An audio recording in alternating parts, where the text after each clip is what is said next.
There we go. So the most relevant here is the fact that I am a consultant for Tarsier, and this was developed, in fact, for them, for their clinical studies, looking at the anterior segment.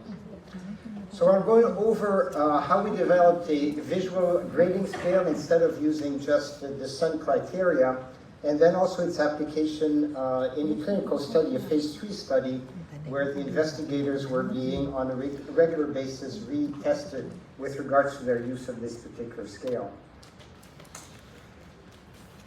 So what's the rationale? Well, the analog scale is nice, the one from Sun, but it's non-linear. Cells are not static, they move around. And as we go to higher counts, in fact, they're being very imprecise. And we've mainly dealt with more or less using cell density in order to decide whether we're looking at 3 or 4.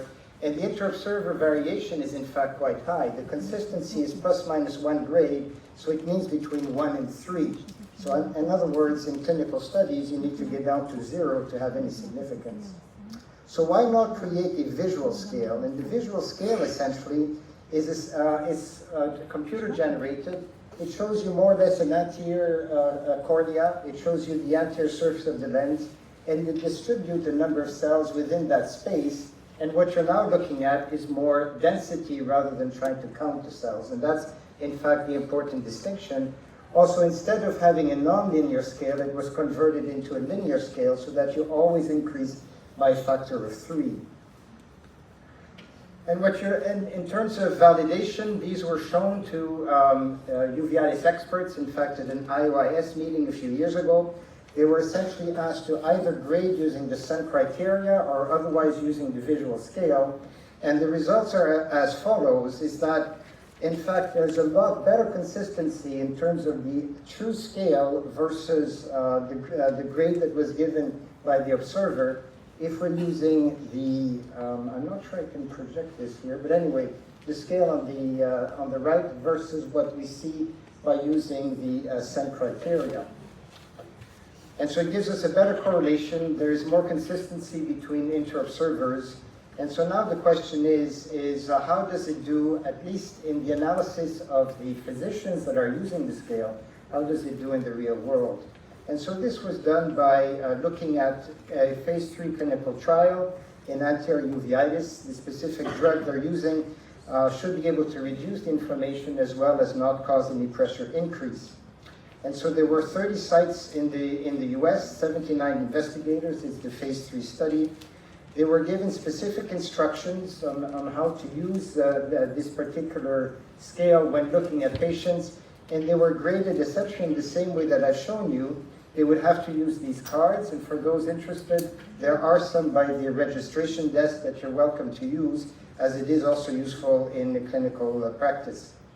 So they were given images as what we see here on the left and asked to grade it as the closest approximation with what we see on the right in front of you.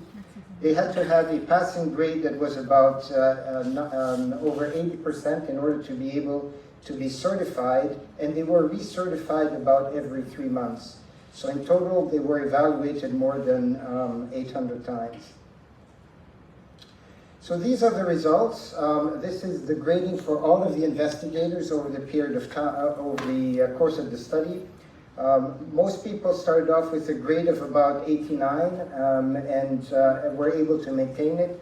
There are some outliers at the bottom. These were people that were being recertified and decided to do it using their iPhone rather than using a regular screen. So obviously that doesn't work. They were told to use essentially a monitor and were able to get a decent score.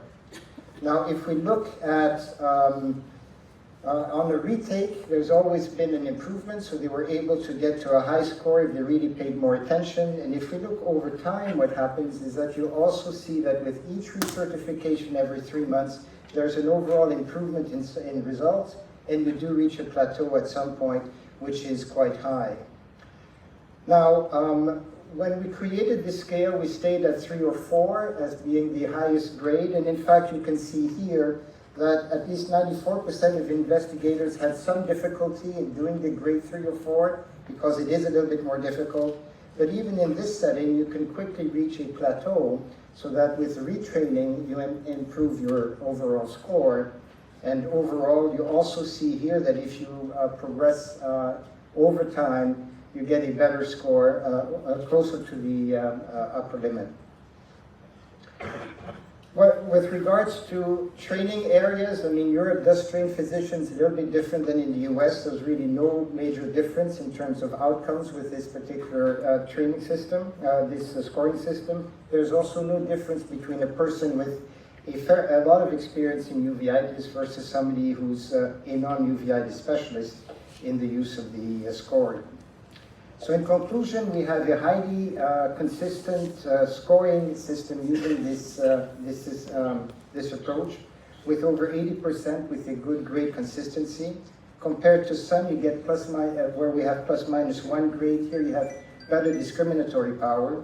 Grades 3 and 4 initially scored less well, but with more practice, you in fact get some very good results. And it's possible that our upper limit isn't really reached, and maybe we should have a scale that is just one level higher. But this has to be tested in the future. The scale works. It has been used both in the US and Europe by uveitis specialists and non-uveitis specialists alike. It provides a more standardized approach to be able to grade cells. It's simple. It doesn't demand high technology. It's cheap. And so certainly I encourage you to try it. Thank you very much.